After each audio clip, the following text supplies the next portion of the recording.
Good morning students. सुप्रभात सभी को। आज हम पढ़ेंगे सिविक्स का चैप्टर 3 जो कि है how the state government works. State government कैसे काम करती है।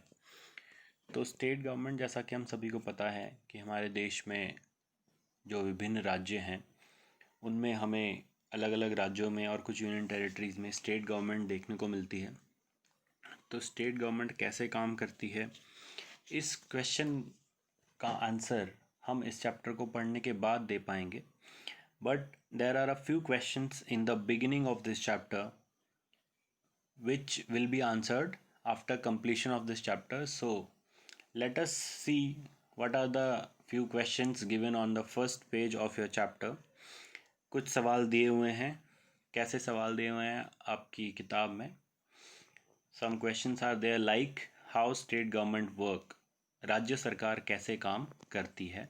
उसके बाद हु इज़ एन MLA, एक MLA कौन होता है। उसके बाद what is an MLA's role, एक MLA का क्या रोल है स्टेट गवर्नमेंट में या स्टेट में। उसके बाद how people put there demands in front of the government, लोग अपनी डिमांड सरकार के सामने, गवर्नमेंट के सामने कैसे रखते हैं। तो इन सभी सवालों के जवाब हमें मिल जाएंगे जब हम इस चैप्टर को कंप्लीट कर लेंगे। So let us start the chapter from where it is given in your book. The first thing is they have given an example. They have taken an example of an health issue and they will tell you a story in form of a comic strip. एक comic strip के माध्यम से, एक cartoon strip के माध्यम से बताना चाहते हैं कि कैसे कोई समस्या किसी भी राज्य में आ सकती है, किसी भी समय आ सकती है। आजकल भी एक गंभीर समस्या हम सभी को घेरे हुए है जो है कोविड-19 की। So in COVID-19 also there are a lot of problems and lot of things which the state government and the national government has to manage. तो यहाँ पे देखते हैं क्या है स्टोरी। यहाँ पे एक स्टोरी है जो कार्टून स्ट्रिप से आपको बताई गई है। जो पहला कार्टून स्ट्रिप है उसमें 3 इमेजेस हैं। एक एक करके जानने की कोशिश करते हैं कि तीनों इमेजेस में क्या क्या दिया हुआ है। What is the story they are talking about in these 3 images? So let us move on to the extract of the story. The first image says there is water shortage in the city. Next they are saying people are falling sick. क्या हो रहा है? पानी की कमी है और लोग बीमार हो रहे हैं। Second image क्या कह रही है? People are forced to drink unclean water because there is a shortage of water. लोग मजबूर हो गए हैं गंदा पानी पीने के लिए क्योंकि साफ पानी की जो सप्लाई है, जो आपूर्ति है, वो पूरी नहीं हो पा रही है। क्यों? क्योंकि streams have dried up. What are streams? Small rivers which move into a large river or canals are known as streams. Next is people are traveling long distances to fetch water. तो क्या हो रहा है? पानी की समस्या हो गई है, नदियाँ सूख गई हैं। उसके बाद इमेज 3 में क्या बोल रहे हैं? District headquarters receiving water once in 3 days. जो डिस्ट्रिक्ट हेडक्वार्टर्स हैं वहाँ पर 3 दिन में एक बार साफ पानी आ रहा है। तो इसी हिसाब से हमारा डिस्ट्रिक्ट हेडक्वार्टर क्या हुआ? Our district headquarter is Rudraprayag. आगे चलते हैं। Hospitals are overflowing with patients. तो तीसरे इमेज में क्या बोल रहे हैं? डिस्ट्रिक्ट हेडक्वार्टर में भी पानी नहीं आ रहा है और हॉस्पिटल्स में बहुत सारे पेशेंट्स आ गए हैं डायरिया के। तो डायरिया एक ऐसी बीमारी है जो गंदा पानी पीने से हो जाती है। आगे चलते हैं। सेकंड पेज पे एक और कॉमिक स्ट्रिप दी हुई है जिसमें कि 6 इमेजेस हैं। इन इमेजेस को पढ़ने की कोशिश करते हैं,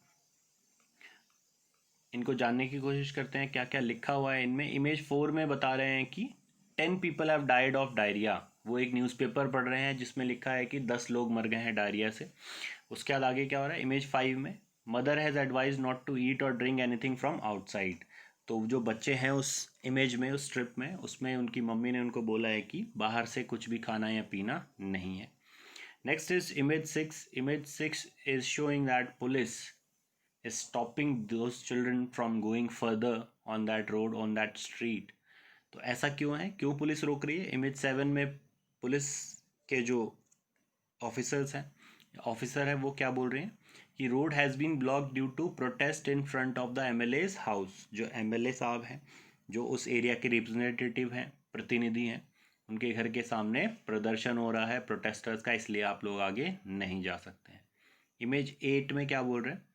protesters are demanding immediate action from the government. जो प्रदर्शनकारी हैं उनके जो नेता हैं वो अपोजिशन के एक मेंबर हैं, वो क्या बोल रहे हैं कि सरकार को जल्द से जल्द इस प्रॉब्लम को सॉल्व करने के लिए, इस समस्या को सुलझाने के लिए कुछ कदम उठाने चाहिए, कुछ स्टेप्स उठाने चाहिए। उसके बाद लास्ट इमेज 9 में क्या हो रहा है, people are praising the member of opposition for raising his voice for the people. तो लोग जो हैं, आम लोग जो इस प्रदर्शन को देख रहे हैं, इस प्रदर्शन में भाग ले रहे हैं, वो लोग उस व्यक्ति जो उनका नेता है और जो कि ऑपोजिशन का एक मेंबर है, यानी कि सरकार के अगेंस्ट में जो पार्टी है उनका, उसका एक मेंबर है जो अपनी आवाज़ उठा रहा है आम लोगों के लिए, तो उसकी बड़ी तारीफ कर रहे हैं वो लोग। तो यहाँ हमारी ये स्टोरी कंप्लीट हो जाती है। स्टोरी में क्या हो रहा है, सबसे पहले एक समस्या है, ख़राब पानी आ रहा है, साफ़ पानी नहीं आ रहा है और पानी बहुत कम हो गया है। उसके बाद लोग उससे बीमार पड़ रहे हैं, जिसको समस्या के समाधान के लिए कुछ लोग एमएलए के घर के बाहर प्रोटेस्ट कर रहे हैं। अब आगे देखते हैं क्या हो रहा है हमारी स्टोरी में, हमारे चैप्टर में, और आगे क्या दिया हुआ। तो आगे है इस स्टोरी पर आधारित कुछ सवाल, जैसे कि what is happening in Pitampura. ये पीतमपुरा जो जगह है, यहाँ पे क्या हो रहा है, तो बिल्कुल क्लियर है यहाँ पे क्या हो रहा है। यहाँ पे एक खराब पानी आ रहा है, खराब पानी पीने के लिए मजबूर हो रहे हैं लोग। साफ़ पानी या क्लीन ड्रिंकिंग वाटर इनएडिक्वेट है, इनसफिशेंट है, तो एक क्लीन ड्रिंकिंग वाटर नहीं आ पा रहा है, तो ख़राब पानी की समस्या है। उसके बाद क्या हो रहा है, why is this a serious problem. ये एक गंभीर समस्या क्यों है। So why is it a serious problem, क्योंकि हम सभी लोग, स्पेशली जो पुअर हैं और जो कॉमन लोग हैं, वो आसानी से अफोर्ड नहीं कर पाएंगे बॉटल्ड वाटर या महंगा पानी जो कहीं और से हम परचेज़ करते हैं।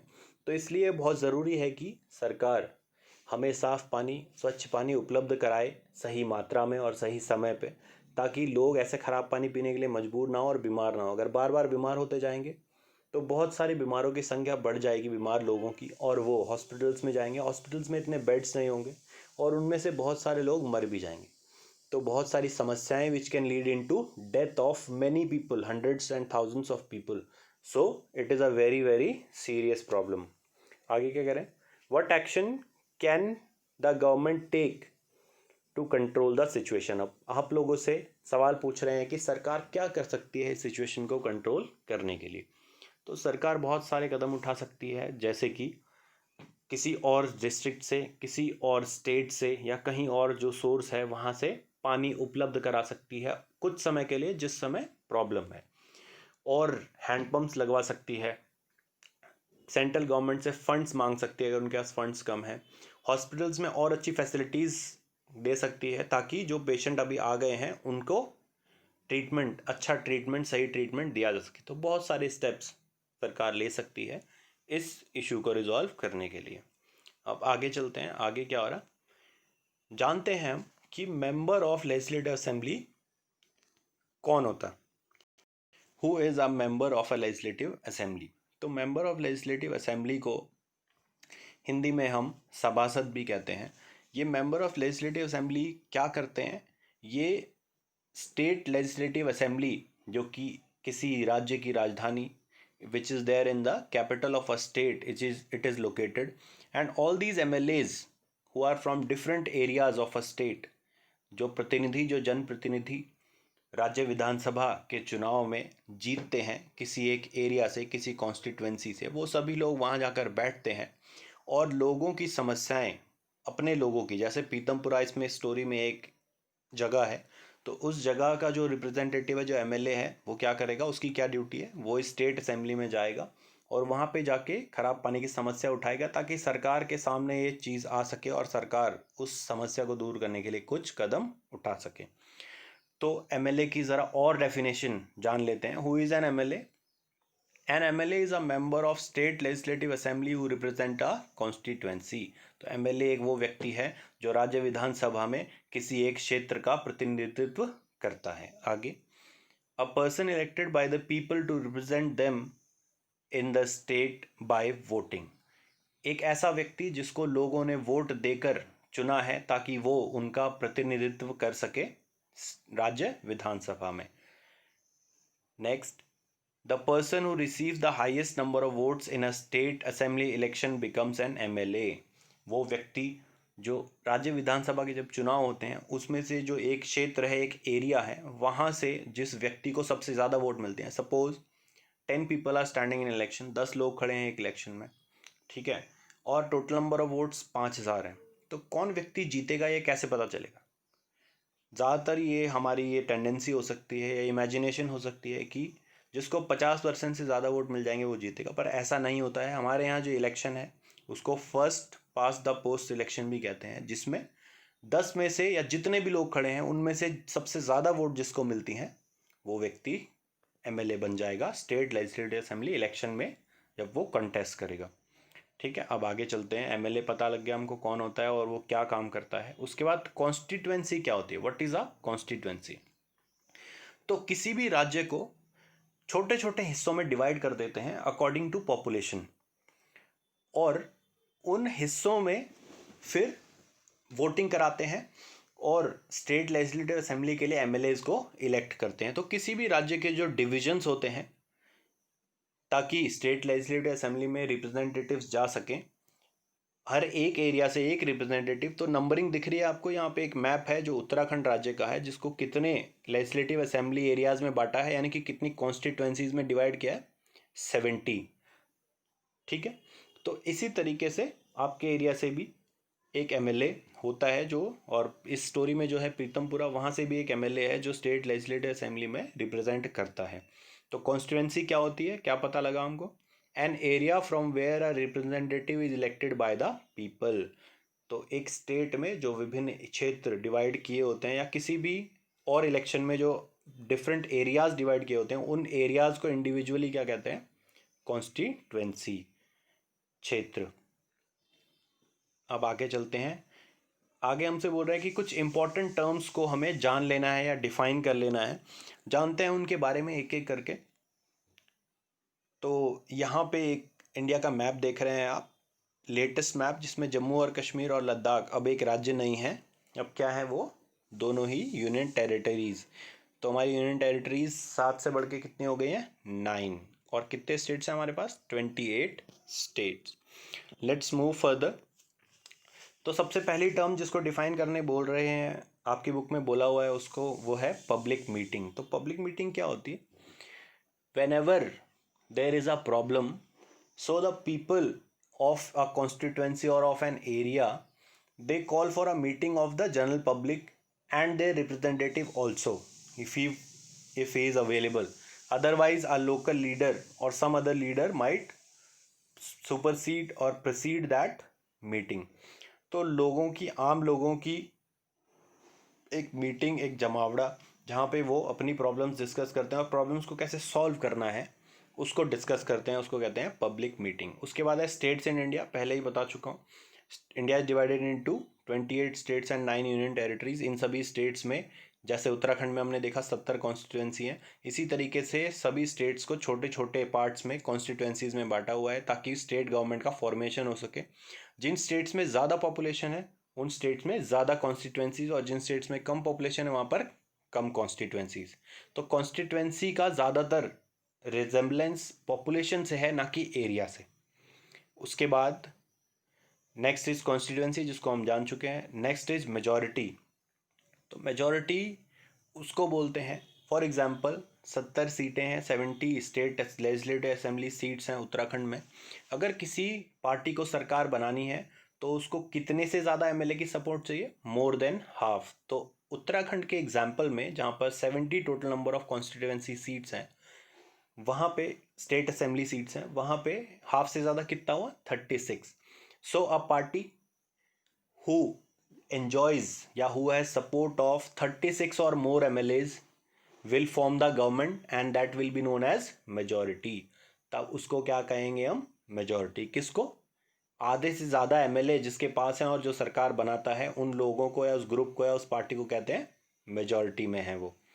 आगे क्या है, रूलिंग पार्टी, हमने जान लिया। जिसके पास मेजॉरिटी यानी कि जिसके पास आधे से ज़्यादा मेंबर ऑफ लेजिस्लेटिव असेंबली का सपोर्ट है। For example, 36 in case of Uttarakhand, where we have 70 total number of seats. That party will be known as ruling party. ठीक है। उसके बाद लास्ट ऑपोजिशन। तो हमने एक बात की कि 70 में से 36 या उससे ज़्यादा एमएलए का सपोर्ट जिसके पास है वो क्या होगी, रूलिंग पार्टी। और वहीं दूसरी तरफ जिन लोगों के पास आधे से कम लोग या जितने भी कम हो सकते हैं, वो 10 भी हो सकते हैं, 20 भी हो सकते हैं, 5 भी हो सकते हैं, पर आधे से ज़्यादा नहीं हो सकते। तो आधे से कम एमएलए का सपोर्ट जिनके पास होता है वो कहाँ बैठते हैं, वो विपक्ष में बैठते हैं, यानी कि वो ऑपोजिशन है, यानी कि वो गवर्नमेंट नहीं है। तो विपक्ष क्या करता है, ऑपोजिशन क्या करता है, सबसे पहले दोबारा से जान लेते हैं ऑपोजिशन क्या होता है। वो रूलिंग पार्टी या वो group of parties who have not got support of more than half of the MLAs, who have support of less than half of the MLAs are known as the opposition. The opposition has the role to pressurize the government to work for the welfare of people. तो opposition या विपक्ष का क्या काम है, जहाँ पर लोगों की समस्याएं आ रही उन समस्याओं को उठाना और सरकार पर दबाव बनाना लोगों की समस्याओं को सुलझाने का। धन्यवाद, थैंक यू।